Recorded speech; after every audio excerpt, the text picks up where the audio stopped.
A very good evening and a warm welcome. Welcome back to all the participants of AICTE ATAL sponsored faculty development program on the novel and contemporary research in clinical research and clinical trials, organized by Nirmala College of Pharmacy, Department of Pharmacology and Pharmacy Practice.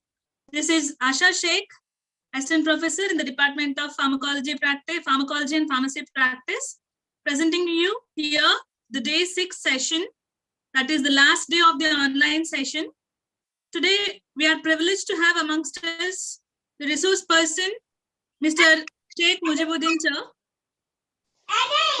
of Clinosol Research Private Limited, Hyderabad. Sir, we are very lucky to have you in front of us. Thank you very much for sparing your time for all the faculty members here today. So, dear participants, sir will be discussing about 2 topics today. First session will be on clinical data management. That is, he'll be explaining about the importance of objectives. The second session will be about the clinical data management workflow. I hope these sessions are going to be very helpful for all of us. Before moving into the session, I request all the participants to turn on your cameras for a minute so that we'll have a screenshot. All the participants, please turn on your cameras, please.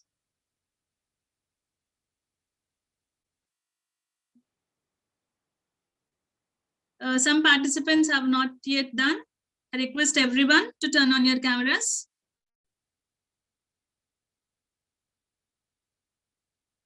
I heartily welcome the coordinator of this ATAL FDP program, Dr. T. Vinay Kumar sir, for this evening.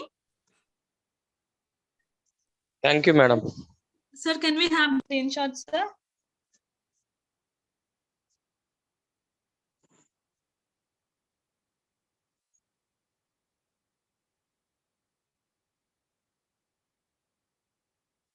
Madam, Is it done, sir?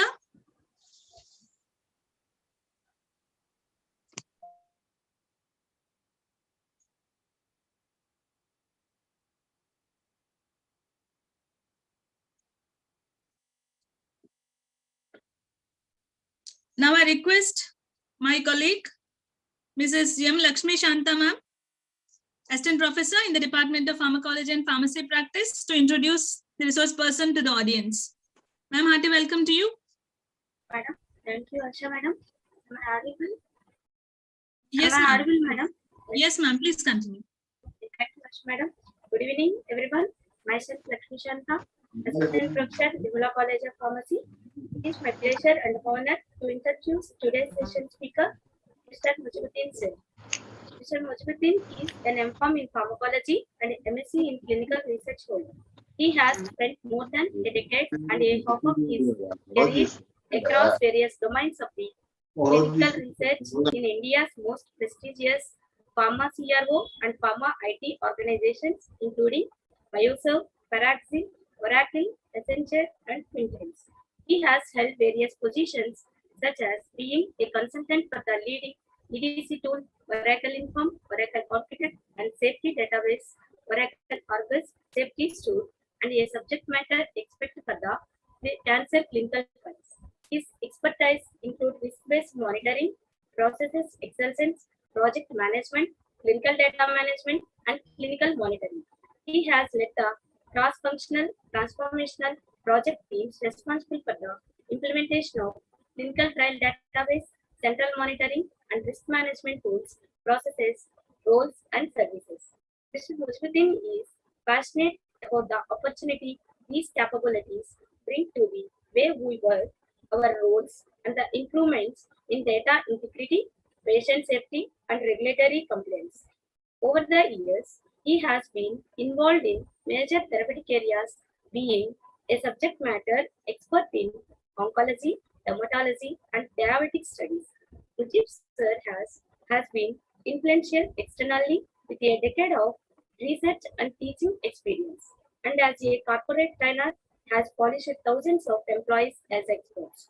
He is currently employing his passion for a full-time, building the future skilled workforce on a large scale at his own organization, Clinisol Research Private Limited, where Clinical research enthusiasts can stay connected and updated on the latest topics, trends, and technologies related to the various aspects of clinical research, clinical data management, pharmacovigilance, medical training, writing, regulatory affairs, and clinical science as a part of learning industry skills. Welcome, sir. Welcome, Mujruddin, sir. Today's session. Thank you very much. Thank you, sir. Welcome, sir. Thank you for a wonderful introduction, Lakshmi, and I think Asha Begum. So thank you, Nirmala College for inviting me. I'm very honored to be part of this FDP program. So always we say that faculties are the best people because they are the one who creates the next generation of people. So I'm very thankful to our Rahman sir and probably Nirmala College for calling me for this wonderful event. And hopefully, so I'm hearing that this is the last day session, and always I don't know, somehow I get last session or post lunch sessions.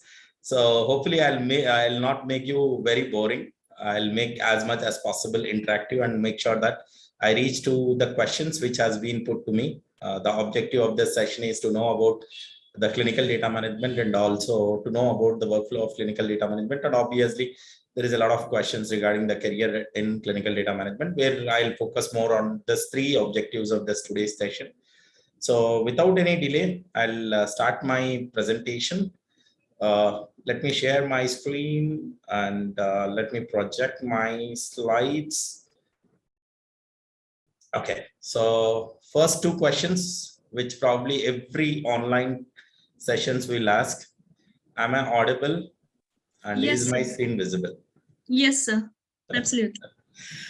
Very good. Thank you. So I'm all set to start my session. So overview of clinical data management and what is the career scope and growth of clinical data management. Probably one of my journey started with most of time spending in clinical data management. I worked with Oracle also for a couple of years, and where I was involved in clinical data management. So here is my first slide. Welcome to all the delegates for the session of clinical data management. So my index will follow this. My contents will follow this. I'm hearing from since 1 week, we are discussing about the clinical trials and designs of clinical trials, types of clinical trials. All those topics were being covered already by my previous speakers, but probably I'll discuss today about drug travel or any innovation. What do you want to do, how it travels from lab to market, and what actually is mean by clinical data management, what is the importance of CDM, and the data management workflow, and what are the steps involved. So what are the different setup phase or conduct phase or closeout phase, what are these involved, and what are the standards we use in data management.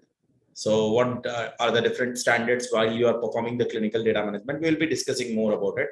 But probably the last slides are most important slides, which everyone wants to listen about. What are the career opportunities? As a pharmacist, can we go into CDM? So career opportunities in CDM, and what are the futuristic roles? So if you think about the history people, so if you want to listen about the history, probably yes, but we want to predict the future also. So we want to see what has happened in previous times in clinical data management and what is going to happen in clinical data management. What are the most probably very good roles which are going to hit the market, wherein we should be ready for making sure that the advancement of the jobs, we can pick it up. So this is about my index, and probably this is one of the very quite natural slide. Discovery phase to preclinical, and then your clinical trials, and then FDA. So one of the most important question most of people will ask me that where do this clinical data management fix, or where does clinical data management comes. So we know that there is a discovery and there is a preclinical and there is a phases, which includes phase 1 or 2 or 3, or you have phase 4 of trials, and before phase 4 you get FDA approval. So not necessarily this phases will be like this only. So there might be some options where there is a emergency use approval, where if there is a pandemic situation, like recently COVID has happened. In pandemic situation, we might not be asked to complete your complete phase of clinical trials. So now coming back to clinical trials. So the most important point when we listen to this question, which is called as clinical trials. Now, when you hear the word called as clinical trials, why do we conduct clinical trials? So we get two answers. The probably two answers are, one is to understand the safety and one is to understand the efficacy. So, and we have to accept that we are into pharmacy background, and most of times we are scientific people, or every time we are scientific people. We need a justification. We need the evidences that really is this happened. So either you do your PhDs or MPharms, we focus on our objective based learning, and also we focus on evidence. So now when you are conducting clinical trials, taking human beings and giving you a drug to understand your safety and efficacy, the problem here is you can't explain that, or you can't show your patients in front of regulatory body that my drug is having efficacy or my drug is having this safety. So now coming back to how can we put evidence saying that, okay, I tested my drug, it has shown some efficacy, it has shown this safety. So how can we show that in terms of human beings? So now there comes a word which is called as evidence. And this evidence is coming from one of the most important part. That part is called as data. So now we focus on one word which is called as data. So the data is coming from your clinical trials. Already we have discussed so much about phases of trials and how it is being designed, what are the double blinds and randomized and all those things. Investigator conducts a clinical trial at the hospital and he collects some information, some data while he is conducting the clinical trials. Now, when we get the data, we have to understand how this data is speaking, what evidence it is providing. So is this safer drug? Is this having an efficacy drug? And as usual, as I said, that we need to have evidence-based studies. When you speak about evidence-based studies, we need to showcase our data. So now we are going to work on a point which is called as a data which is coming from clinical trials. Now, overall, when you take a step back and simply say what is clinical data management, if we split the words, we are playing with the data which is coming from clinical trials, because this data will provide an evidence and we have to submit this data to the regulatory body in order to get the regulatory approvals.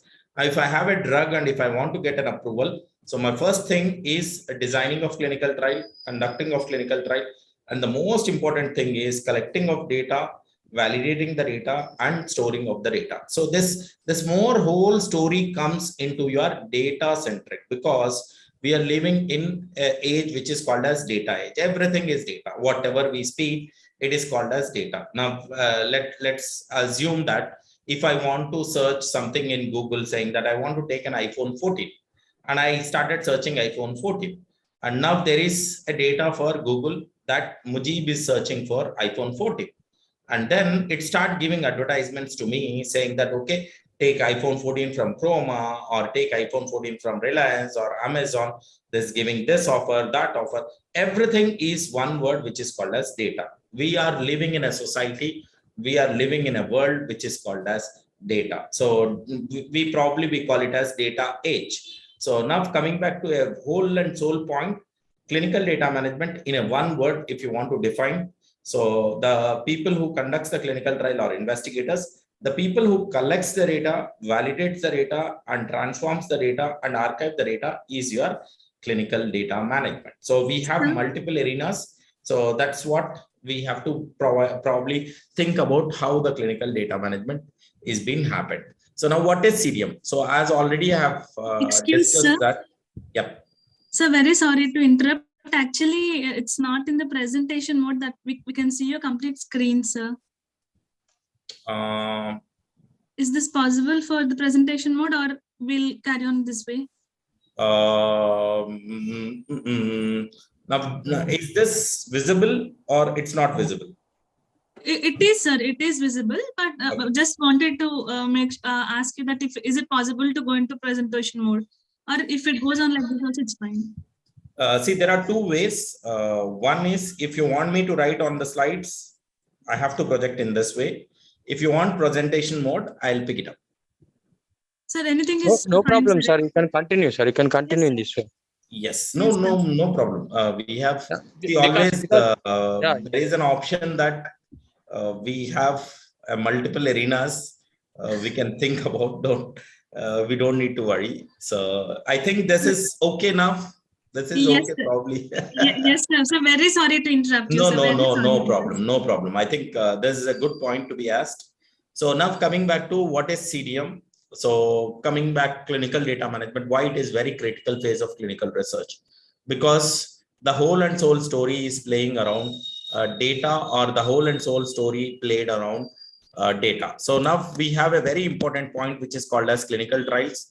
The clinical trials are being conducted to understand its objective, like to understand its safety or efficacy, and the safety and efficacy can be only shown by a one word, which is called as a data. So now the clinical trial data, so the whole word is the clinical trial data. Either it is collection or validation or reconciliation or archiving. So there are four words which we generally use. Is first one is you collect the clinical trial data, you validate the clinical trial data, and you reconcile the clinical trial data, and you archive the clinical trial data.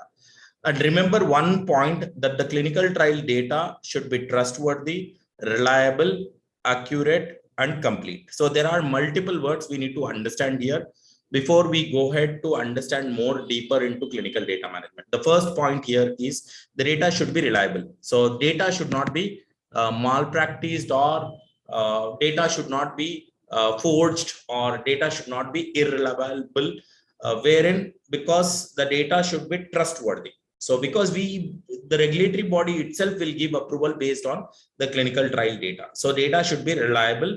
And the next point is data should be complete. So there should be a complete data. Now, say, for example, if I start telling that I am Mujib, so now probably this is incomplete. I need to tell, okay, what is my qualification? That is also still incomplete. Then what is my designation? That is also incomplete. What is my previous background? That is also incomplete. How many papers I have published? That is also incomplete. So total information about one data you have to provide. That is what you call it as complete data. And the next one is accurate data. So it should be accurate data, wherein you can provide this information, and trustworthy data. So this all words will come in your one phase. That is what you call it as clinical data management.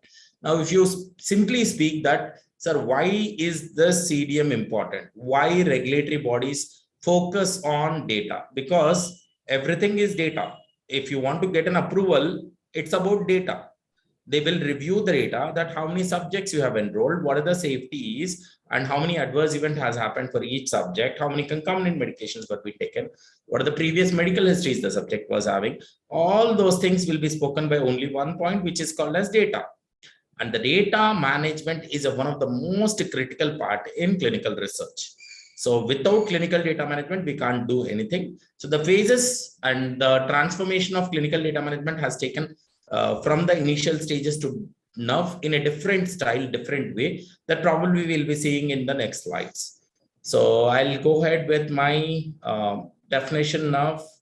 So what is clinical data management? CDM is a critical phase in clinical research in conduct of clinical trials, which leads to one of the most important point, high quality, reliable, and statistically sound data from clinical trials. So the most important point is we are playing with the data which are coming from clinical trials, because data is most important for the approval to the regulatory bodies. So now we need to have high quality, reliable, and statistically sound data from the clinical trial, which is also called as our clinical data management. So CDM is this, why it is important. So because as usual, I said that without data, regulatory bodies will never ever give an approval. So you will not be able to show all the subjects saying that, okay, these are the subjects, these people had this disease, now this disease is not there. You can't take all the patients in front of regulatory body. You need to show only one thing, that is about the data. So what was the previous disease? After giving drug, what is the now current disease? So now the data should be trustworthy, and that is where the importance of clinical data management comes in. And the future of clinical data management is something in a very different way, because every company wants to hit market as soon as possible. Now, whatever company it is, let it be Pfizer or GSK or Novartis, every company wants to focus on only one point, that how quickly I can hit the market. Now, if you are saying how quickly you can make it to the market, you need to involve so much of technology, so much of things into your clinical trials or collection of data or validation or your reconciliation or archiving of data. So now for that purpose, the importance of clinical data management comes in picture. So the first point is generating of satisfactory clinical research outcomes and also regulatory complaint submissions. So most of times we have seen that we have got so much of inspection findings with regards to data. If data is not reliable, if data is not as per protocol, then you are in a big problem. So now say, for example, my protocol says that I want to test a safety and efficacy of hypertension drug. And now for hypertension drug, you need to always assess your hypertension, and you miss to collect that data. And this is not a regulatory compliant submission, because you missed the data from the protocol to be collected from the subjects. Now, the clinical research outcomes also is the most important, because we are preparing based on outcomes. Say, for example, you had attended the session. Now, no one will ask, is this interesting or not interesting session? Everyone will ask, what is an outcome of the session? At the end of the session, what you learned, how much notes you have made, how much you can implement in your future. So that's an outcome. People does not ask me questions saying that, sir, how much time you did prepared for the slide, because the outcome is I need to project my slides. So the outcome is whether it is having efficacy or not, whether it is having safety or not, whether comparatively to other drug which is already marketed, it is safe or not. Because always we are living in a competitive world, so that I need to compare my competitor and I need to judge myself, I need to update myself, I need to quickly go and hit to the market. So now the next one is controlling data storage and transmission. This is one of the most important challenge. I think everyone is using phones and everyone's life is in phones. So now the storage of the data is little bit problematic now, because when we used to use a paper book, say for example, I wrote a record and I started submission of my record to my college. Tomorrow is my practicals and I need to submit my record tomorrow. So I have already completed my record, all principal signed, faculty has signed, everything is done. Now tomorrow I need to go and submit. So I have to store this record very carefully so that my friends does not rob this record.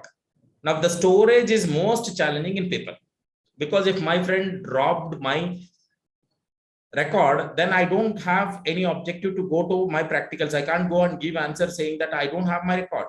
So now if my record is in a soft copy, if my assignment is in my soft copy, then I think storage is in cloud and no one can take from my cloud. My access I have, my Gmail I have, and no one can take that data from me. So storage is most important. Now transmission. So transmission of data is most important part, because we are living in a society where the clinical trials are not only conducted in one country, it is conducted in across all the world. It might be in India, it might be in US or Europe or Canada or US. So now how quickly I can transmit the data while I am conducting parallelly and I am validating it parallelly. Say for example, in a 1 week, I have my lock of study. And now still patients are there who are getting enrolled. So now immediately I start telling them, okay, you keep on enrolling. I have my 4 team members who are cleaning the data parallelly. So the parallel work and transmission of data is happening very quickly. And because of technology, we are able to transmit the data from one place to the other place. That's the biggest role which the importance of clinical data management has been done. And most important point, verifying the data is highest quality and integrity and reliability. The whole life of human being becomes very reliable based on trust. Say, for example, Mujib sir or Clinosol. Now, do we really have a trust or reliability on Clinosol? That's most important question. So it does not happen in 1 day or 2 days. It happens with an n number of large amount of data. When you look at it, the highest quality of data. One thing which I wanted to reiterate it, when we are conducting clinical trials, when we are collecting the data, we might see that the drug might get failed. Let's be very honest. Let's go and say drug got failed. Because if it is failed now, it is good. It is good for us, because tomorrow if it goes into market and fails, the whole brand value of your organization will go, and so many people will get adverse events and so many people might die. So there is a statement which always drug discovery people will give, that you should know when to kill your molecule. If a drug is not having efficacy or safety, kill the molecule there itself. Get a new molecule, test it once again, collect the data, look at the data, and understand the data and submit the data to further regulatory submissions. Now, the whole agenda is the highest quality and integrity and reliability of data is most important needed for clinical data management. And yes, fast tracking of drug time to market. Everyone wants immediate. So why Maggie is very famous. So there was a huge research which was being done. Why Maggie was so much famous. Probably you will tell that, yes, sir, taste is good. Yes, sir, this is good, that is good. But probably the strategy, the unique selling point for Maggie is the 2 minutes. So the 2 minutes was the strategy. The 2 minutes was the most important aspect, that they have reduced the time for cooking. So you just go break it, put water, and then within 2 minutes, your noodles is ready. So if you are hungry at any point in time, you will go for first objective, which is Maggie, because it's very, very quick enough for the time. And we need my drug also to come quickly to the market. But the condition apply is we need to conduct the clinical trial in accordance to regulatory compliance, and the data should be highest quality, integrity, and reliability. So this is what is time to market. It should reduce the time to market. That's where importance of clinical data management comes. The next generation of people will look into this kind of arenas where they are very fast of analytics. They are very fast of understanding the or prediction of this. Say, for example, I got 350 jobs last year. What is the prediction of this year? What is the prediction of next year? What is the prediction of next year? So now this is what is called as analytics, and you should be sound enough with playing of the knowledge. Say, for example, in my last year, I had X, Y, Z subjects. Now this year, how many subjects I'll get? What should be my strategy? And next year, what should be my strategy to improve my number of subjects? Everything plays as data. So now, if you wanted to make fast track, the most important points is analytics, data visualization. See, I can tell hundreds of things, but if you show the data, say, for example, I'll quickly take an example here. Say, for example, I have taken 100 subjects for test drug, 100 subjects for test drug, and 100 subjects for reference drug. 100 subjects for test drug and 100 subjects for reference drug. Now, if I want to visualize this data, then I will probably put a pie chart and say that this is my efficacy for test, and the rest of is called as reference drug. So this is reference and this is test. So this is the efficacy. Now, by this one small pie chart, I can show my regulatory bodies, boss, this is the whole data I collected, I analyzed, this is the analytics. Now, this is what is the future of your clinical data management or the future of clinical trials. So data visualization is used everywhere. Either it is listings or figures or tables or graphs or pie charts or bar charts, you name it, we are using those technology. So to be honest on this part, we might come and say that, yes, we are pharmacologists, we are from pharmacy background and all those stuff. Yes, we need to also understand about the data centric, how data can be represented for clinical trials. So let me go back with my slides. Okay, so now enables the better experience and outcome by reducing drug development time. So parallel studies you can do, and the importance of CDM is very, very quick for getting the drug approval to the market. So now this is the biggest one, the biggest slide. I have made it in a way that everyone can understand. So the first one, there are 3 phases of clinical trials: setup, conduct, and close out. So now first one, you need to set up a database or you need to set up a study. So this is point number one. You need to prepare how you are going to collect the data. So the point here is this. So the point here is from here until here, it is your setup phase. All the steps are your setup phase. All the steps are your conduct phase. And the last two items are your closeout phase. All last 3 points are your closeout phase. So now let's go and break our heads. First point is when CDM starts.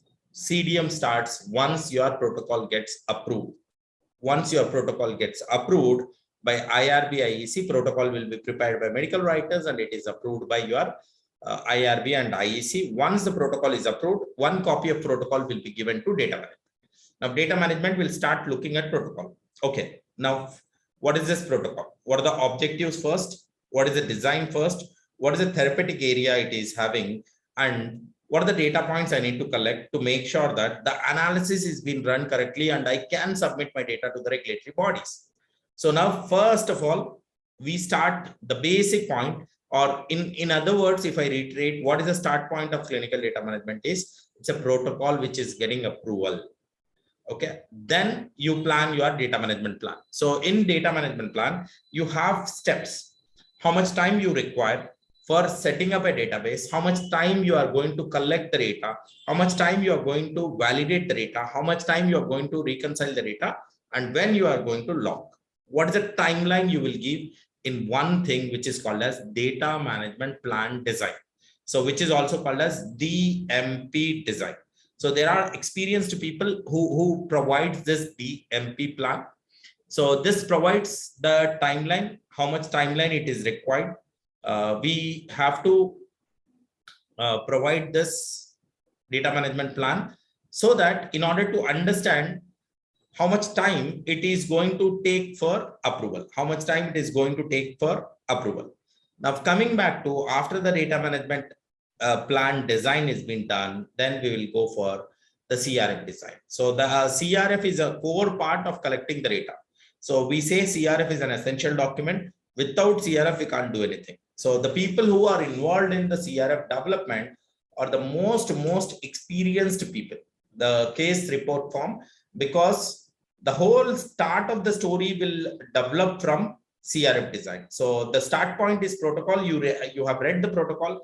You want to understand, okay, protocol says that 10 visits are there. Now, out of this 10 visits, each visit is having 1, 2, 3, 4 assessments. But how are you going to collect this? So in terms of only one thing, which is called as your CRF. So CRF you will design. So once the CRF is designed, so most probably the CRF designs, you can give an examples of medical histories or AEs or inclusion exclusion criteria or ICFs or disposition form, pregnancy forms, all those forms will come into your CRF design.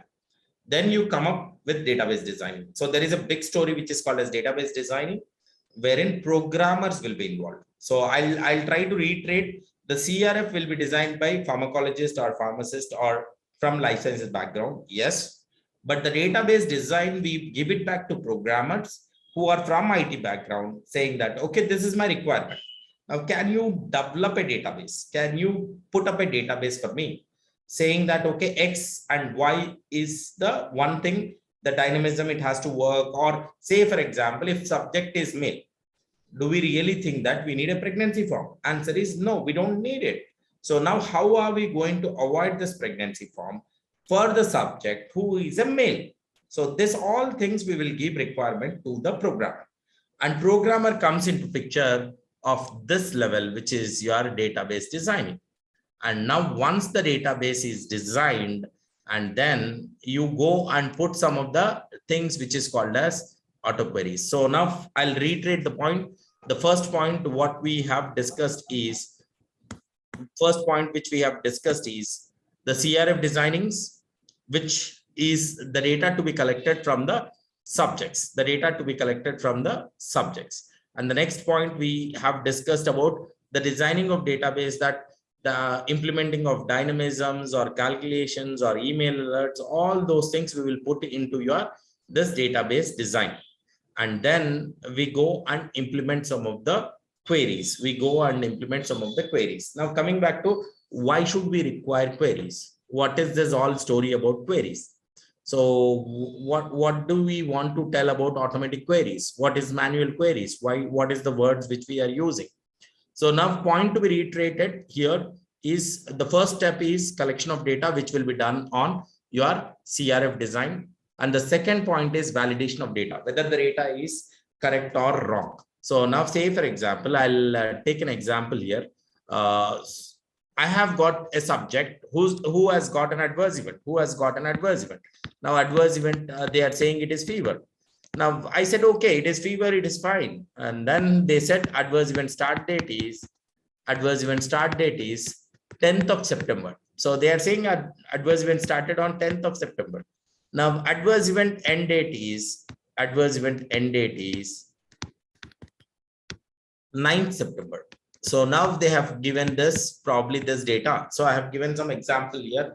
So one is AE fever, and then one subject has said that okay, we got an adverse event which is start date is 10th September and end date is your 9th September. Now the problem is the data is invalid, the data is illogical. We can't accept this data. So before AE started, how it ended? So there is no logic in this. So now we have a problem.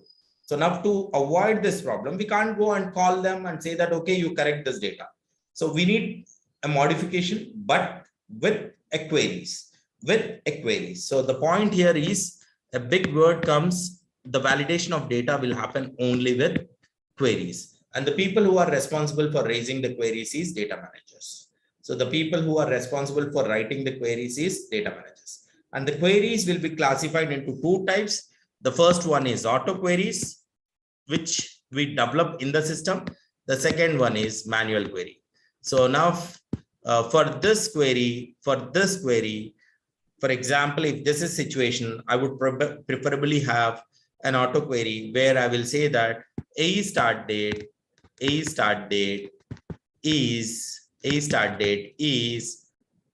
before, or AE start date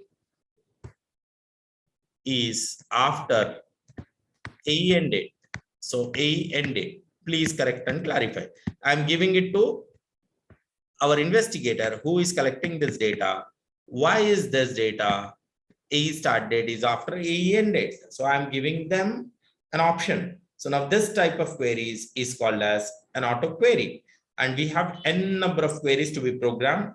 This will not be fired by human beings. This will be fired by the systems, but we need to provide the requirement. So queries are the one which is needed for validation. Now, if you speak about data management for hundreds of hours also, there is one point which we need to speak, that is validation of data. The validation of data will be done only on regards of queries. So queries are most focused ones. Queries are the one which is used to validate the data. There are two types of query. One is auto query and one is the manual query. So now we'll implement some auto queries here, wherein we say that, okay, the auto queries have to be installed or auto queries has to be implemented. So this is the step. Once the CRF designing is done and database designing is done, and then you implement some auto queries to validate the data. Tomorrow, if they enter any wrong data, then there might be a query filed saying that, boss, you made a mistake. Can you correct this data? So immediately investigator can correct the data. There is no gap and there is no human intervention to pull up the queries in order to validate the data. And the most important one is UAT, or quality control testing. Everywhere we have this word which is called as, okay, you develop CRF, you develop database, you have implemented auto queries. 3 steps we have given. Successfully we made CRF designing, database designing, and auto queries. But the problem here is we need to test by one more person, which is called as user acceptance testing. So this testing has to be carefully done in order to answer these 3 questions. First is the CRFs were being designed correctly or not as per your protocol, and the database is being designed correctly or not as per protocol, and the auto queries are firing correctly and closing correctly as per your protocol. So testing always is a very, very big role. Whenever we find failures in the testing, we go back one more time, rework and come up with one more time UAT. UAT will be done unless and until the CRF is as per protocol, the database design is very clean, and auto queries are firing correctly, no misfiring and no wrong query text is being fired on the system. So now this 5 steps, now I'll repeat it.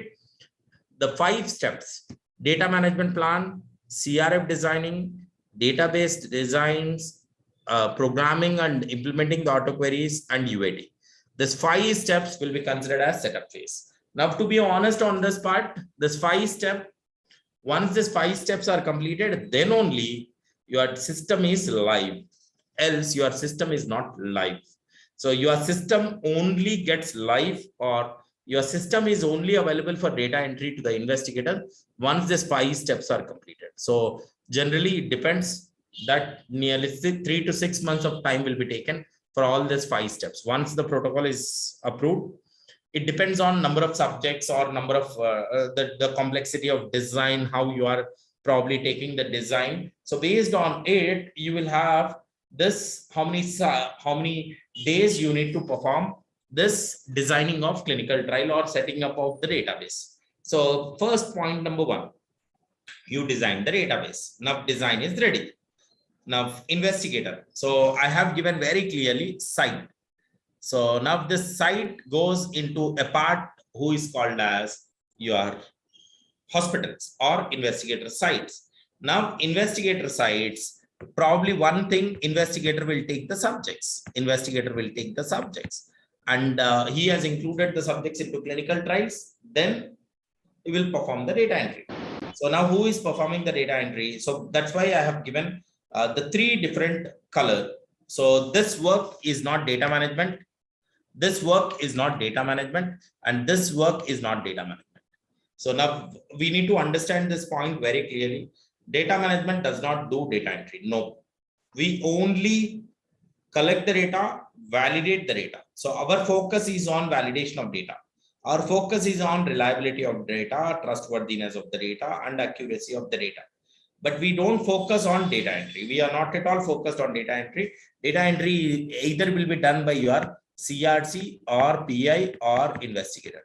So these are the people who will do the data entries. And once the data entry starts, then our work starts. So the most important work is our discrepancy management. So the data, as usual from the start, I am saying that the data should be trustworthy, reliable, quality, complete or accurate data. All these things we need to do a discrepancy management. And for discrepancy management, what we do is we run the queries. Either it is auto query or manual query. You keep on sending the queries to the investigator saying that, boss, this data is not as per this. This data is not as per this. This data is not as per this. Can you clarify it? Can you correct it? Can you validate it? So now this is discrepancy management for clinical data management.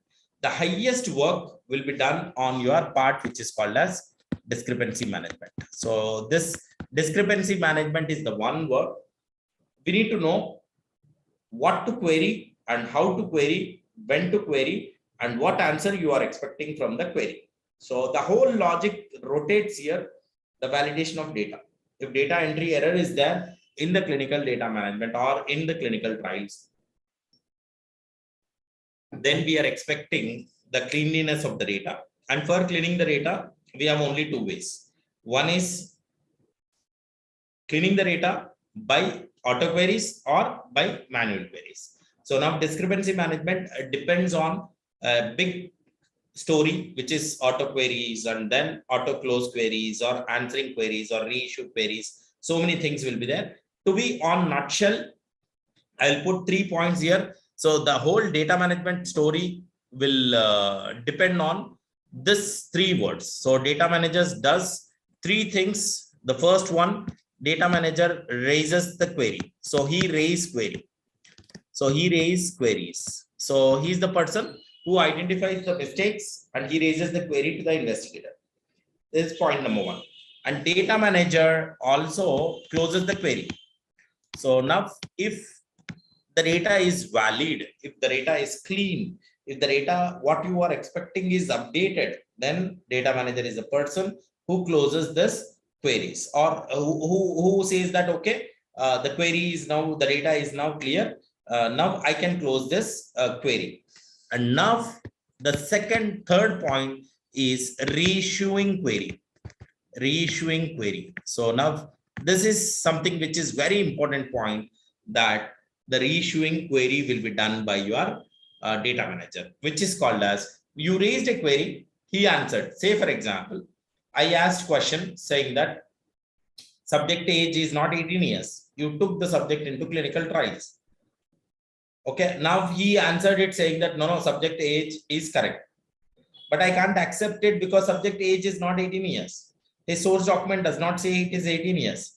Now I can't close the query, but I will reissue the query saying that, boss, get back to your works and look at the source document. As per the source document, subject age is 16 years, 364 days. Can you please clarify how subject is 18 years? Please correct and clarify. Remember, the query should be very neatly written. The best data managers are the one who gives the accurate message with respect to one thing which is called as query, because you don't go and talk. They are not your friends. They are not your people. They are just investigators and they are doctors, and they are very busy in their own projects or their own work. They take the time to give us the answers to queries. So we need to be very pinpointed to the query saying that, okay, this is the mistake. Can you correct or clarify? So we directly don't go and say that, okay, this is a mistake also. We go and say that, okay, please correct and clarify. I am not understanding this data or this validation of data. So now there are 3 steps in discrepancy management to validate the data: raising the queries, closing the queries, or reissuing the queries. So this is about your discrepancy management. Now coming back to the next one, very important one, vendor reconciliations. So there might be situations where the clinical trial data might not come from investigator. So now investigator is giving so much of data, yes, accepted, but there are some other data which is not coming from the trial side, but which might come from the other integrated systems or vendors. Now say for example, now the investigator has said that, okay, you collect a tablet from hospital. So not this eating tablet, the tablet which is being used for collecting the data. He took the tablet and he entered some data. And now this data is not being collected from the investigator side, but it is collected from the subject. And now this data is considered as vendor data, which is in form of electronic data. So I'll give one more classic example, lab data. So now investigator does not have sophisticated labs. He sent, okay, I will send my sample to some other vendor. So now he sent the vendor data. Now lab has to send the results. Now it's a clinical data management responsibility to make sure that the vendor data reconciliation also is being done properly. So there are multiple vendors, there are multiple third parties. The reconciliations has to be responsibility of the clinical data manager. And there is one more big role, which is called as medical coding. The terms which are being used in clinical research, the terms which are being used in clinical trials will be coded. So now they will be using 2 types of coding. One is MEDRA and one is WHODD. MEDRA is used for coding of signs, symptoms, and diseases, indication. There is a long story. MEDRA current version is 25.1. Recently, in the September 1st, we got a new version, which is 25.1. And WHODD codes your ATC coding or HATC coding, which is anatomic, therapeutic, chemical classification. So MEDRA also plays major role, and the medical coding is as per the regulatory requirement. Everything what I am explaining now are as per the regulatory requirement, and it is as per the US FDA or EMEA or CDSCO.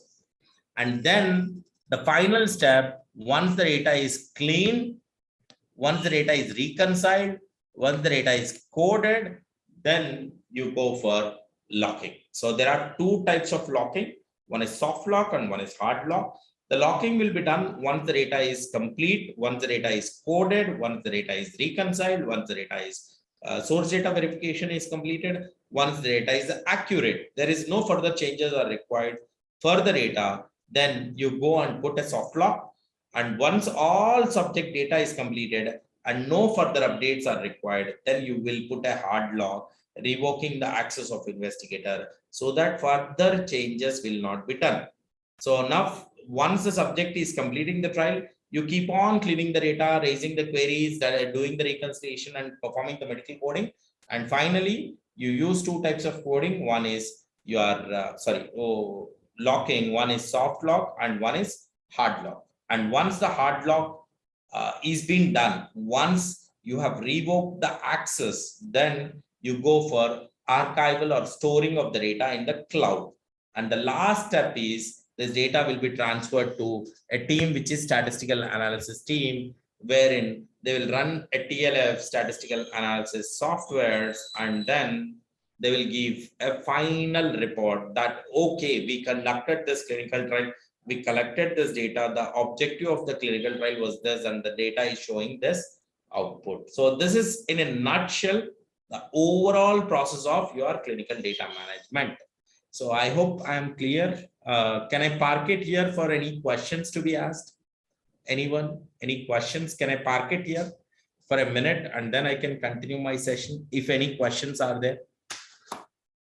Any questions are there? I'm happy to answer in this because this entire slide gives the clinical data management in a nutshell, wherein we can focus on how the clinical data management is being performed. So I hope I'm audible.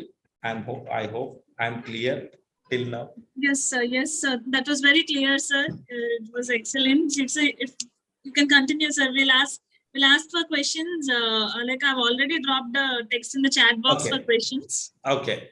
So yes, sir. Probably I'll be very happy person to answer any questions, because if no questions, then I'll be worried that people have understood or not. No, sir, that was actually a very clear session. I was through the session without leaving anywhere. I'm into the host and participant as well. That was very clear, sir. I expect as you said, I expect the participants to come up with questions if you really have doubts. Sir is ready to interact with everyone. Yes, I'm more than happy to interact with you, and I'll be very happy. So probably I wanted to become a faculty, but fortunately or unfortunately, or I don't know, by accidentally, I have not become faculty. I'm very, very happy to give my knowledge to faculties, because the faculties are doing a great job providing your time and services and making your next level of generation people. So now coming back to my next slide.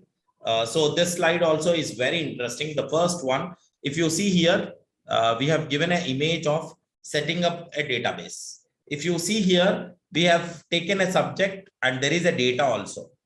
So we are collecting the data. So now conduct phase. And if you see here, we have put a system and we have used a lock symbol.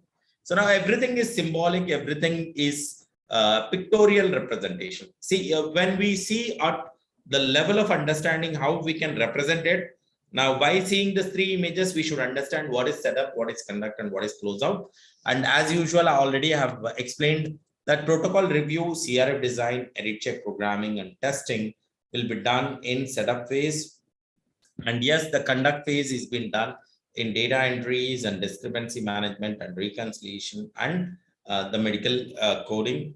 And yes, at the closeout phase, there are three more phases. One is freezing, unfreezing, locking, unlocking, and the data archival. So these are the three phases or three steps involved in your clinical data management.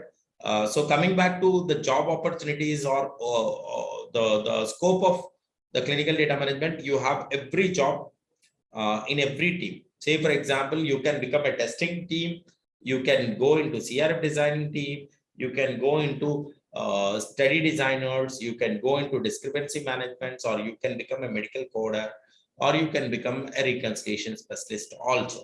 So there are multiple roles, which I'll be probably speaking in my next slides. What are the job opportunities or scope of CDM? What do we really have? So now coming back to tools, probably this is one of the most important questions. We are getting wonderful tools. Now, as I already said that we are more on technology oriented. So we have given some of the examples of these tools. Out of these tools, most importantly, most people are using Meridata Rave and Oracle Inform. Nowadays, Viva Vault is been into race. Viva Vault, they are using multiple systems with integrated. Now, earlier we used to say, okay, CDM is a separate part. Let's take it as CDM separate part. Now, one idea which Viva Vault came, which other organizations also implementing, is integration. So now, why should we use pharmacovigilance, CDM, CTMS, CRA system, or TMF?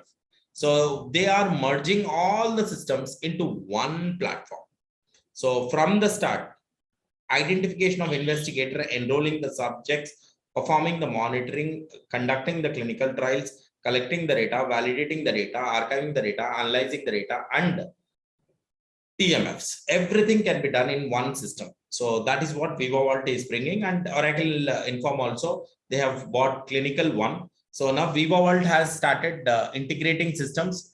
Oracle Inform also, they have started Clinical One. And Rave is now, I think, Rave is, we can't say which is number one organization, but yes, the Rave is also one of the best, sorry, the best tool which is being used for conducting the clinical trials. So probably we would have more problems with earlier days. We used to use paper studies, and now we are using the EDC studies, which I'll be discussing in the next slides. So now most of system are EDC systems.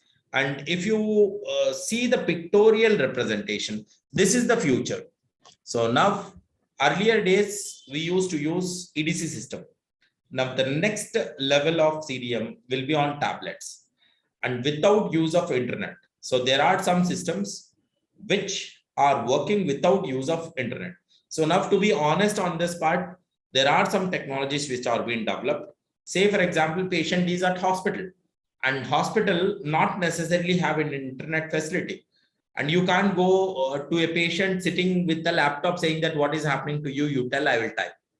So now for this purpose, we have developed a databases systems where nurse or CRC can take a tablet to the patient and they can enter the data. No need of internet. But once this data is submitted, they go to a place where internet is available, the data is backed up. So to enter data, to submit data, no internet is required. But to back up the data, to send it to the server, you can go to a location of internet and then you get the data. So now this is the future. So earlier days, we used to have paper. Next, we got EDC. Next technology is mobile device technology, app technology, wherein we are conducting the CDM into next level. The future is this for us. So now these are the systems used. Yes, the data standards, probably the GCDMP is one of the most important part. GCDMP, good clinical data management practices. It is available in a CDM website. So probably I will be very happy if anyone asks for GCDMP. If anyone asks questions, I'll send the GCDMP. I'll send my slides also. If you ask more questions, I'll send my slides, and also I'll send GCDMP also. So these are the guidelines which how you have to design a trial, how you need to conduct the clinical trials, or how you need to collect the data and validate the data. How do you initiate a vendor? How you can do a reconciliation? How you can perform the validation of the data? And coming back to, as I have speaking from paper, electronic, and tablet and all those things, the most important point is electronic records. So now how safe it is, electronic records, and how do we know that is this electronically signed? So is this signed or not? So how do we know? So in paper, I can put my signature with my date and stamp. So, but in system, how are you signing it? So now this speaks about your 21 CFR part 11, that how electronic records will be handled, electronic signatures will be done, audit trail, the changes, how it will be tracked, and how we can give the access, and how we will give the storage or the backup resources, and the secured storage, data storage, because we are living in a cyber security arena where every data is very, very carefully done, and these are very carefully done because clinical trial data. So now this is about your 21 CFR part 11. and it is FDA compliant, which every database will have 21 CFR Part 11 standards. Yeah, job roles. The previous job roles, if you see, there was clinical research or clinical data analyst or clinical data associate. And this programmer, this role specifically, I can't say pharmacists will not be hired, but there are very less pharmacists who will be hired. And data reviewers also is one role historically. And the mid roles are this, the SMEs or medical coders or data reconciliations specialist. And the high-end roles are team leads or project leads or associate managers, or your global heads or assistant general managers or head of the clinical data management teams or biometrics teams. Now, technology advancement. This is a most interesting slide. I always feel happy to speak about the slides. So because now, if you see these pictures, you will understand very clearly. So probably I'll speak one more time pictures. Now this picture speaks that it's a paper. And this picture speaks that it's an Excel. And this picture speaks that it's a courier. So now earlier days, we used to enter in paper and we used to enter in Excel, or we used to send this paper to courier. So this was the earlier in the previous history in 2001 to 2010, something like that. So paper-based studies, offline data collections in Excel, and data transfers by couriers. And it was a very challenging to clean the data because we really don't understand what is a handwriting. Now, for example, if I write like this, now no one understands. But something if I type on the system, so everyone will understand. So the data manipulation was there and the data storage was difficult. Everything was difficult. Now, next, we got something which is called as electronic, which is system. So now here you see system, and we started using the mails. And now the future is on IVRS technology, and the future is on mobile technology, and the future is the virtual clinical trials. The doctor is sitting on the system. So say, for example, virtual classes, Zoom classes. Before COVID, no one expected that the classes will be conducted on Zoom and we'll be wearing blazers in the video calls and we'll be taking sessions. But technology adoptions, Indians are the number one. We are very good at adopting the technologies, and we accept it or not, we have started taking multiple variables. Though this is the future, variables. So you wear a smartwatch, you use a digital meter for medication compliance. You have n number of technology. We are using even Uber for making the patient understand, okay, you have this visit, you have to come for this visit. Now the next generation is direct access from the cloud.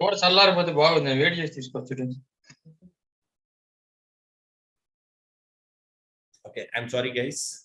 Direct access from the cloud. So the data is being exchanged from system to cloud. So cloud to system, system to cloud. So now these are the history, the present, and probably I can't say it's a future. It is also a present situation, which is mobile technology or telemedicines or remote data monitorings or data captures are being done. So the 19th century, paper-based studies, offline storage, data transfer via couriers. But now computer-based data captures, which is EDC, IVRS and IWRS, interactive voice response, online data storage, and data transfers via emails or XMLs. The future, the next technology or the current technology which is being used is the mobile technology, telemedicines, and remote data captures, wearables, health monitors, cloud-based storage, and the transfers. So this gave us so much of reliability, so much of less headaches, and so much quick to come into market. The future is very clear for clinical data management. Okay, so now what is Clinosol? I think I'll run through, my slides are done for CDM. I'll run through what is Clinosol. It is founded by me for clinical research trainings for academia and industries. This is about Clinosol. And these are our achievements. Last year, we had 390 plus placements in 2021 and 125 placements in 2022.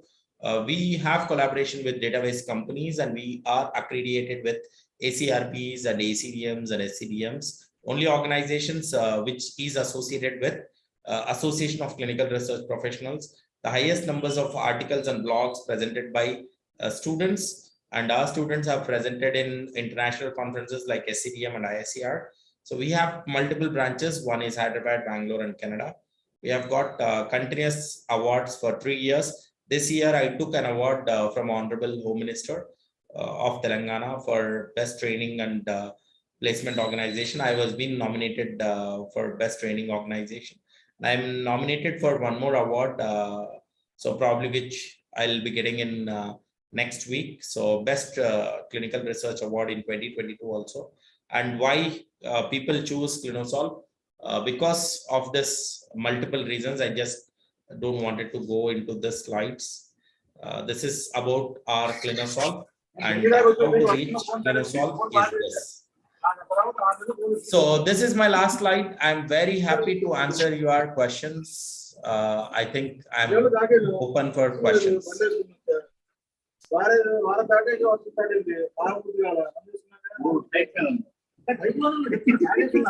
request the participants to mute yourself. Okay, let me make mute people. I think I'll make mute. Yes, sir. Yes, sir. Yes, yes. I have made mute. Yes, so sir. Can I have slides, or should I if any questions are there, then I'll be happy. So this is about contact us. We have upcoming 2 conferences. I think any of the faculty members wanted to join these conferences, you are welcome to join. One is in Novotel, which is in Hyderabad. September 17th, we have a conference, which is ISCR Autumn Conference. I'm the chairperson for this conference, and I am the panelist for the academia sessions. And a couple of students are representing from Clinosol for the panel discussion with senior director level of people. It is on 17th. Registrations are open. You can get connected with us. The numbers are being given. And one more ISCR conference, which is happening in Mumbai, which is on 23rd. It's a pharmacovigilance conference. One more time, Clinosol is academia partner. You can get registered for that. And one more in the month of December, the annual SCDM conference is happening. So these are all industry related conferences. You get connected with industry related conferences. And I'm open for any kind of questions. You can ask me. Yeah, sir, good evening, sir. Good evening. Yeah, I'm Dr. Vinay Kumar, coordinator of this faculty development program.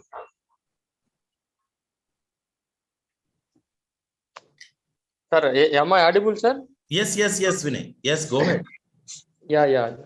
Sir, actually, that was a nice, excellent presentation, sir. Thank you. In a nutshell, you have explained about your presentation about clinical data management.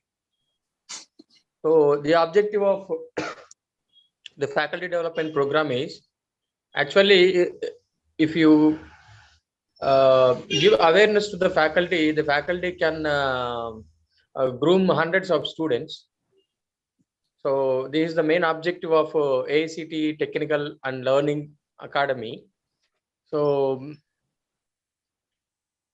I think sir, we have a question here.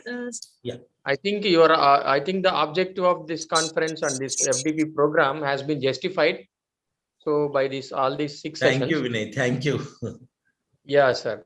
Sir, actually, I have one doubt, sir, from my side. Let me conclude your presentation later. But first, as a audience, I have one doubt.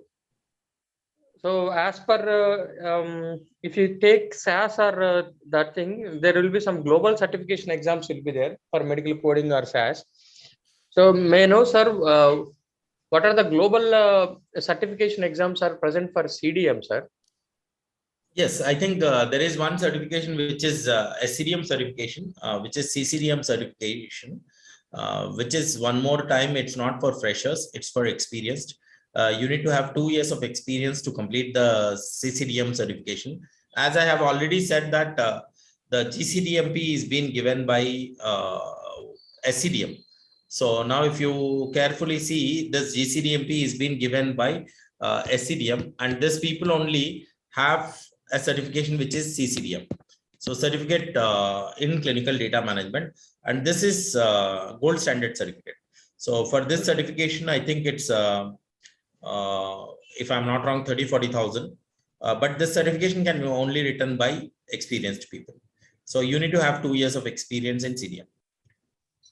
Okay, sir. If anybody is having CDM experience, Yes, definitely. I will share this GCDMP also, and probably if you want, I can share the slides also. So no problem, I can share the slides also. So, but only request is don't share everywhere.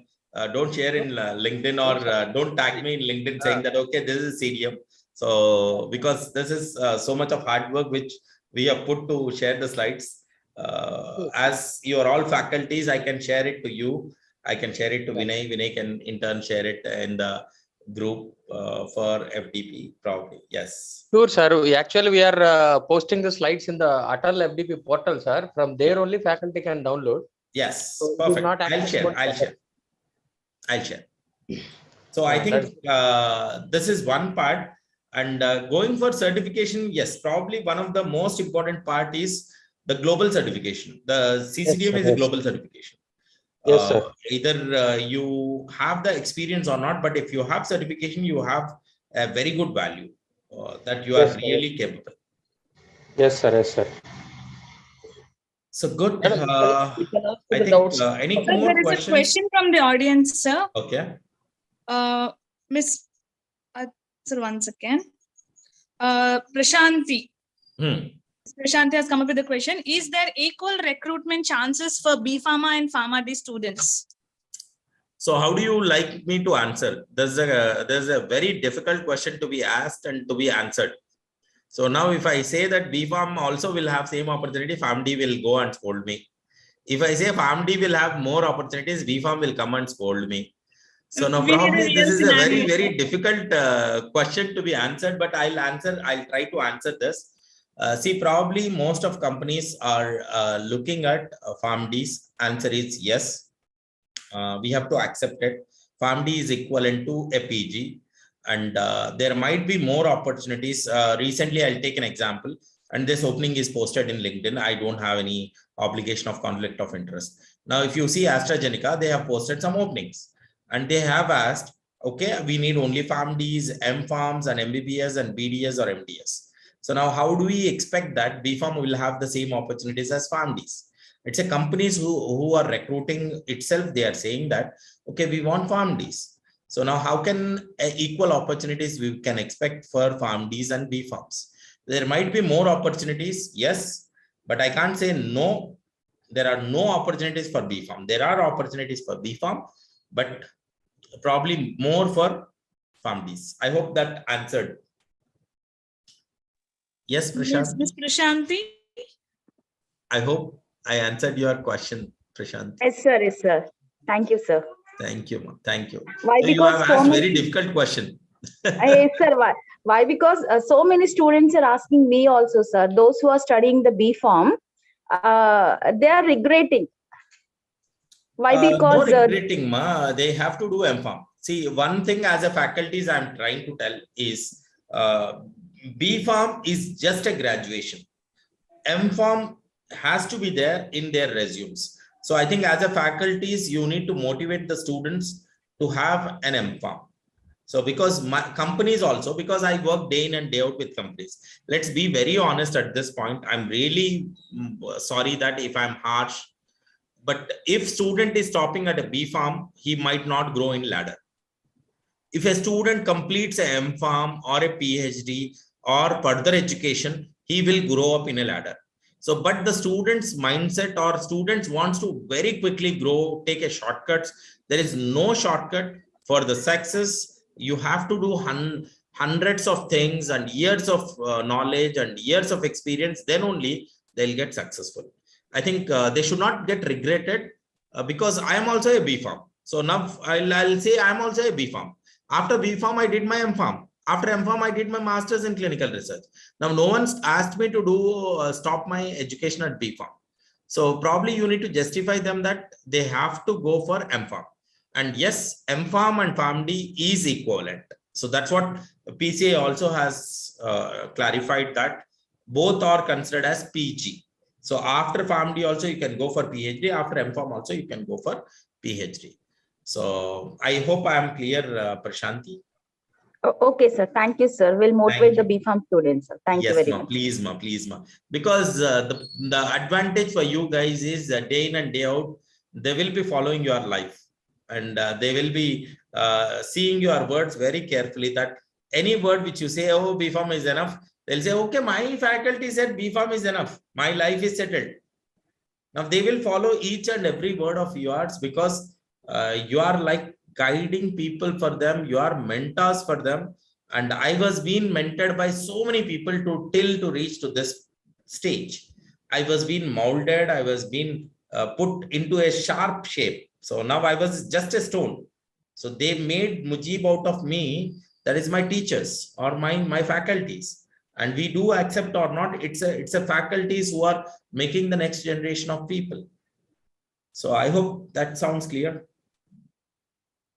Yes. Yes, sir. Very clear, sir. Yeah. I would like to say one point here, sir, because before starting your session, you said that you wanted to become a faculty member. But seeing your last slide of your achievements, it clearly shows that the Lord Almighty and the destiny has made you to make flourish the careers of a number of students. So actually, we are showing the path, and you are the one who is paving a path for them, actually, sir. So you are meant for this, and we hope that you have a wonderful future ahead, so that you show the students a wonderful future for them. Yes. That was a I really think good one of the most important point you need to motivate the students is companies are looking at the following point. The first point is they are looking at communication skills. This is point number one. So we need to go and tell them whatever you know. People are least bothered, but what you are talking is one thing which companies are looking. The first point is communication skills. The second point is writing skills. They are looking very, very, very carefully the writing skills, that how best you can write. The first round of interview itself, some companies are putting narratives. And the third very much important point is presentations. How best you can present it, how best you can convince the person who is taking interview. These are the 3 points apart from your BPharms and PharmDs. Now there are hundreds and hundreds and thousands of BPharms and PharmDs, but there are very, very less jobs. How these people can get job?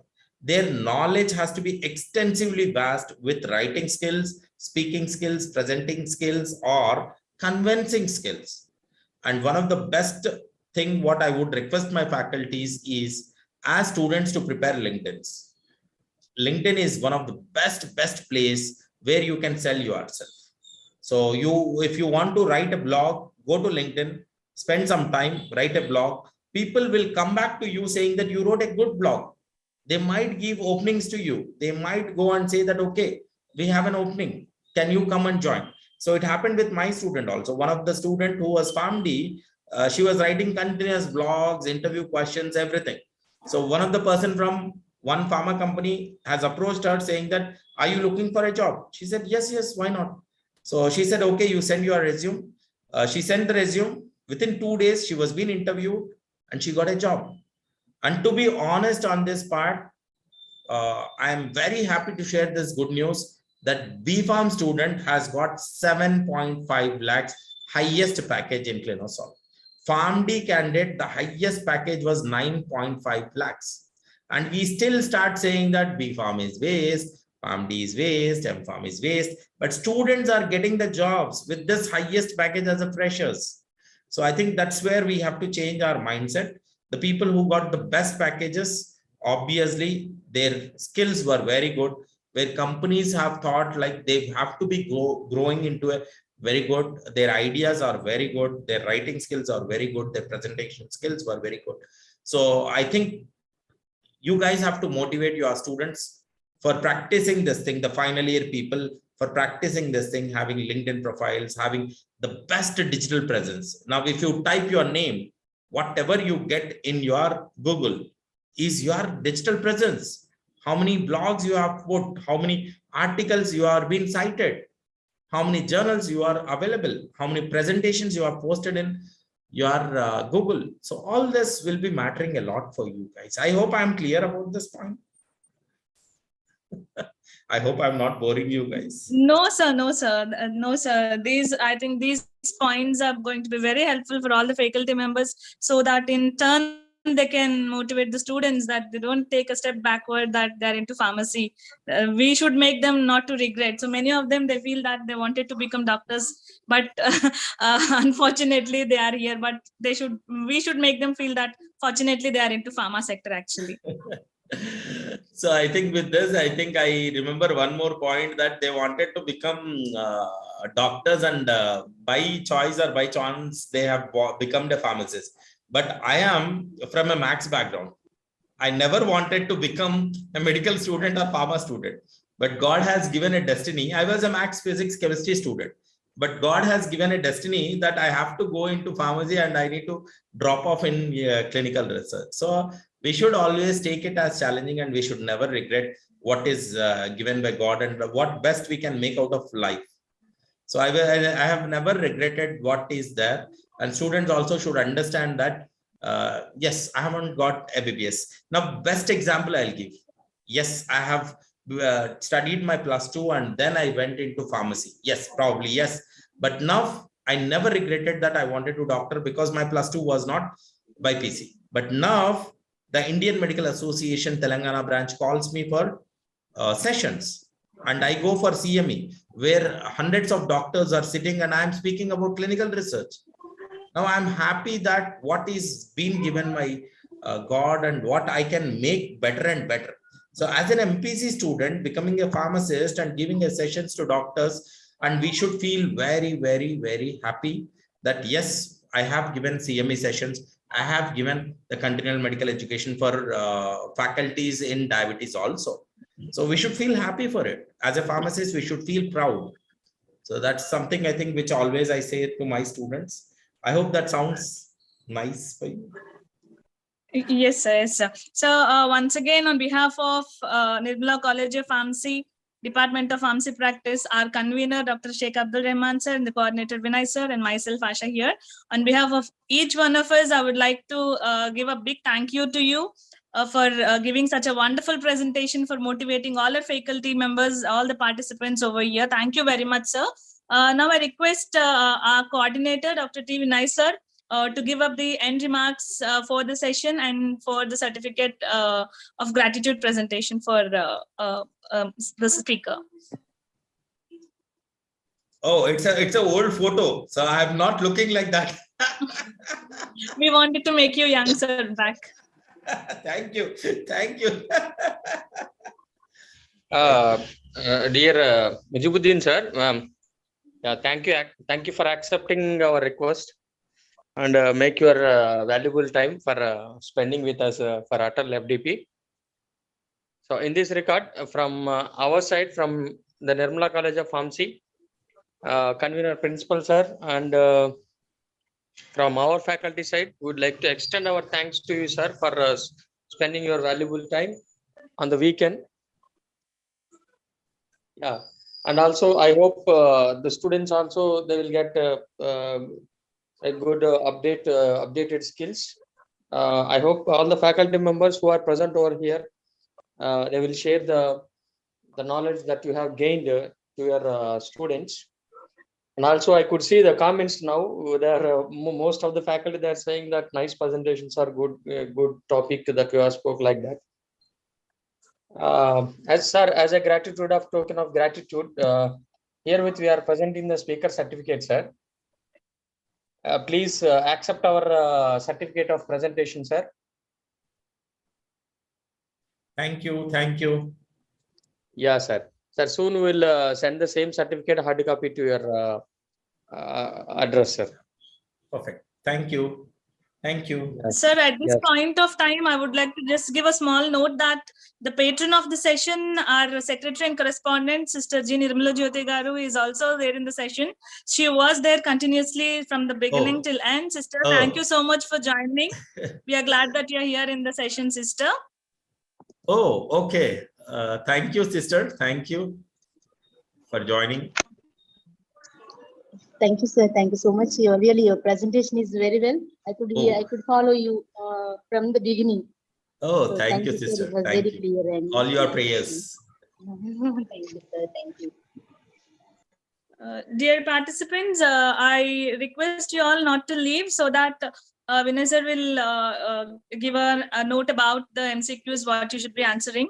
So first we'll finish off with the attendance and feedback forms. Once you're done with it, we'll go for the questionnaire of the day. I think I can drop off, right? If nothing is there. Yes, sir. Yes, sir. Thank you so much, sir. Thank you once again, Thank sir. you. Good Thank night to you. you. Thank you, Asha Madam and Vinay sir. Thank you so much. Thank you. Have a nice, wonderful evening. Yes, Thank you. yes, sir. It's our Thank pleasure, you. sir. Thank you and good night, sir. Vinay sir, you can take over the session, sir, for continuation.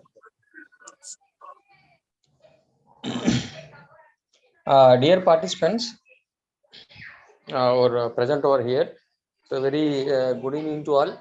So I hope you understand this session, and I would like to bring your kind notice that you have understand all the sessions throughout this 1 week, and as you know that main objective of the ATAL FDP is to gain the knowledge and share the knowledge to your respective college students, and I hope you will do that and you will justify this ATAL FDP objective. And one more thing I want to share that, so just now I have posted in the chat box regarding the attendance form and also feedback form. So you can mark your attendance, but don't leave. Just I would like to tell you the about these guidelines, how to appear in the exam and all. And now just I'm posting the examination link in the chat box, and as well as WhatsApp group also I will post. So don't worry. That examination link, as per ATAL FDP guidelines, initially they have given some guidelines that each and every participant that applied for ATAL FDP, they need to present for online sessions as well as offline sessions. Some faculty, they might be confused that we can no problem, we can attend for offline session or we can attend for online session, like that they might have thinking, but that is not correct. As per guidelines, the session is for 13 days, total 13 days. 6 days is online session, sorry, 11 days, excuse me, that is only 11 day session. 6 days is online session and 5 days is the offline session, which will be commenced from day after tomorrow, that is 12th of this month, Monday, till Friday. We will conduct the offline sessions, and more knowledgeable and more updated sessions will be conducted in offline sessions. So as you hear all these online sessions, we could see only there is no demonstration, and possibly only theoretical approaches we have listened till now.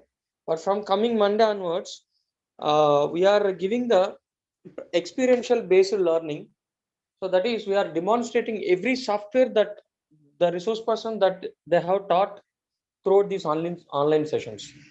So we'll be having CDM software demonstration, we'll be having SAS demonstration, we'll be having a vigilance softwares demonstration. Every software demonstrations will be there. And if you are interested, you can ask the resource person to install the softwares in your laptops also. So that facility also we are providing. So please don't miss the offline sessions, and we are all waiting to welcome you for the offline session, which is going to be inaugurated from the Monday. I hope all of you present and make your time for your convenient time to attend the sessions which are going to commence from Monday onwards. And those who are attending for the Monday session, the timings will be, you should attend the sessions by 9:30 itself. By 9:30 inaugural session will be there, and thereafter we are planning to conduct sessions and also industrial visits and all. And hope you enjoyed online sessions. And also, Sir, yes madam. sir, the inaugural, I think, will be starting by 9 itself, no, sir, the first day. Yes madam, first day it will be 9, sir. First day the sessions will be, the inaugural session will be started by 9 itself, and session will be started from 9:30. will mark attendance manually in the inaugural in the offline sessions, and I hope the same attendance will be continued in the offline sessions also. And as a part of assessment, because the ATAL FDP is an outcome based learning course, because they will also see how far the faculty members they have learned about the online sessions as well as offline sessions. So for that, they have made it mandate each and every faculty participants they need to attend for online MCQ exam as well as offline MCQ exam, and that's why they have sent one exam link based upon the resource person topics and all, and that exam link I am posting in the WhatsApp group as well as in the chat box. So now I have posted the exam link in the chat box. You can find out, and don't click it, just be hold. So coming to the exam link, once if you click on the exam link, the link will be in active form for only up to 30 minutes, right? I hope you are understanding my words. So if you click on the link on the link of the exam will be in active mode for only up to 30 minutes. You need to complete the exam within 30 minutes after clicking on the exam link. And the last day to submit the exam is Sunday, that is tomorrow. By tomorrow evening, tomorrow afternoon, 1 o'clock, you need to submit your exam. At any time and also at your convenient time, you can click on that exam link.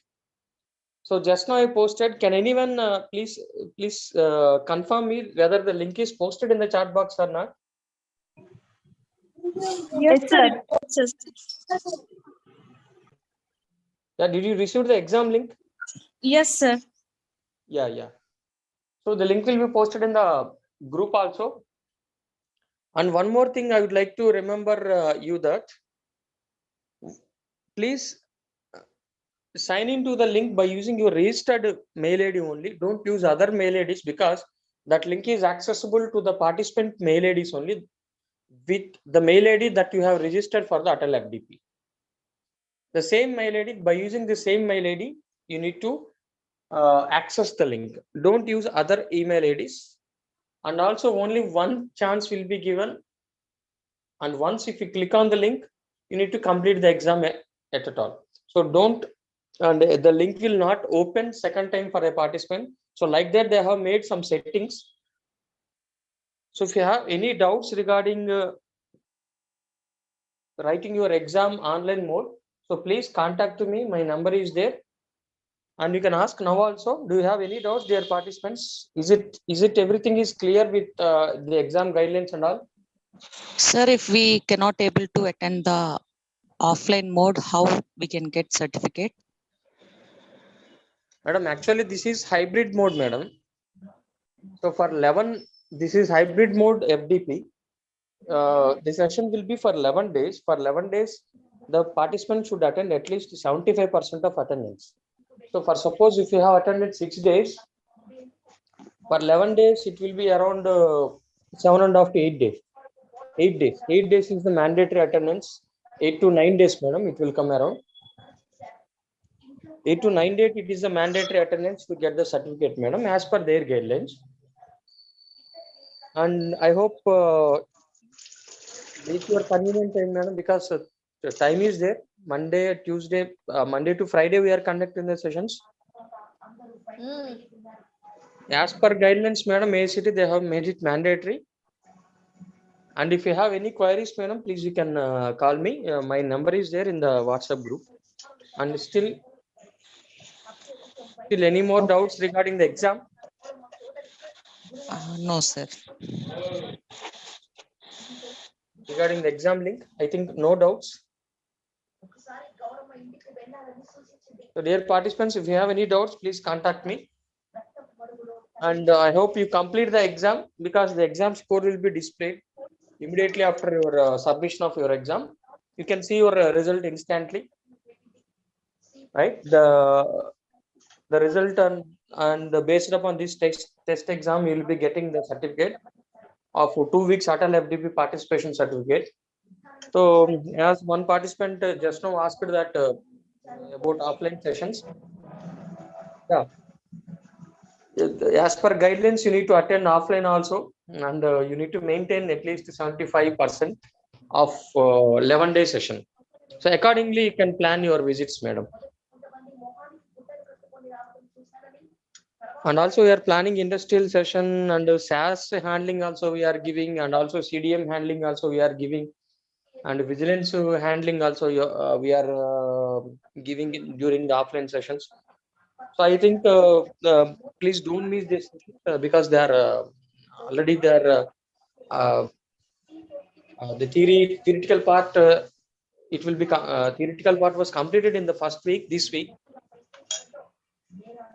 And any doubts, madam, or shall we close this session? Shall we sign off? Yes, sir. We'll sign off, sir.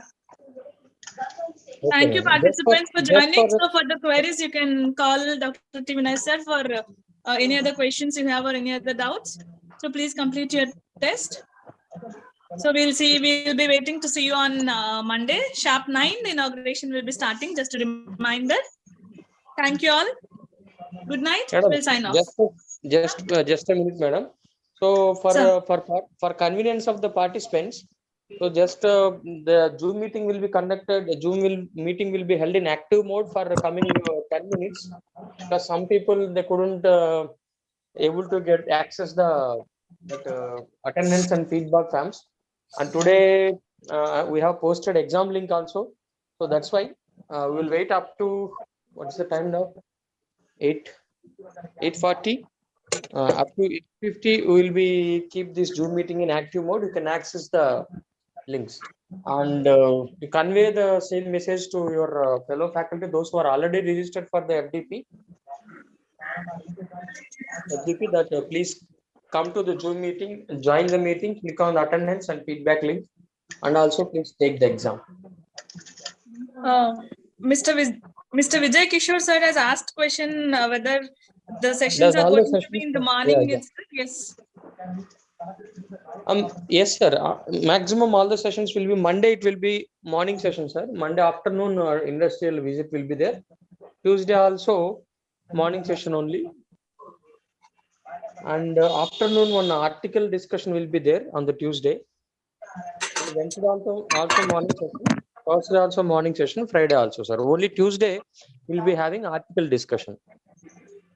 So that articles also participant, those who will write the article, that articles we are means you need to study one article and you need to write the summary of article. So that summary report of those articles we will upload in the FDP group. Here I would like to tell you one thing that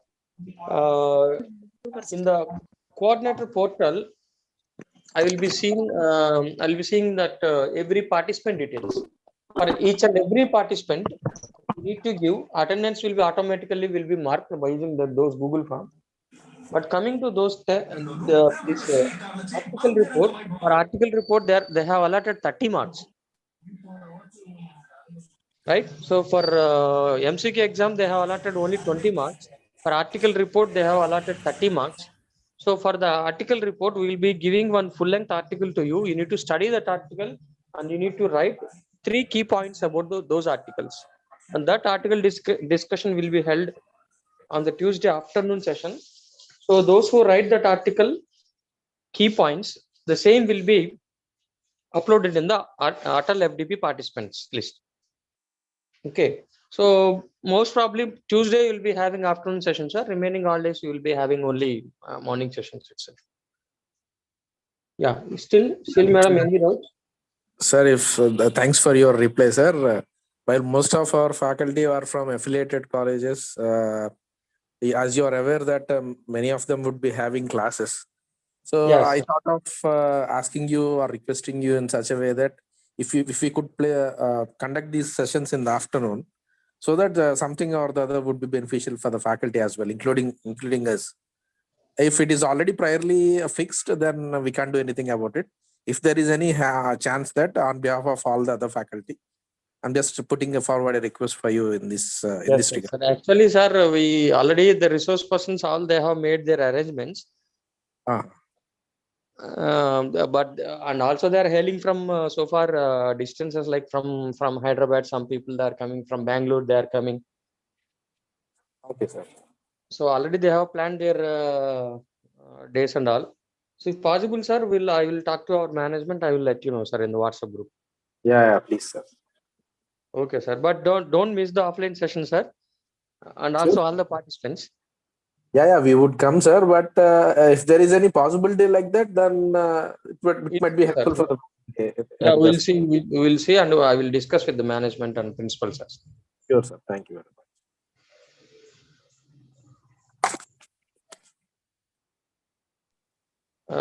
Madam, today's host Asha, madam, can we sign up, or still any more doubts are there? Hello, madam, shall we sign off, or any doubts are there?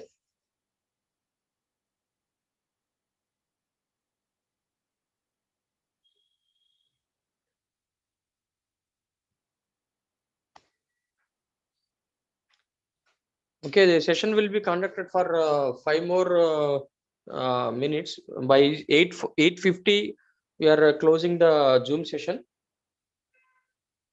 So those who are not attended, those who are not joined for today's session, we can tell them to your fellow faculty members and all.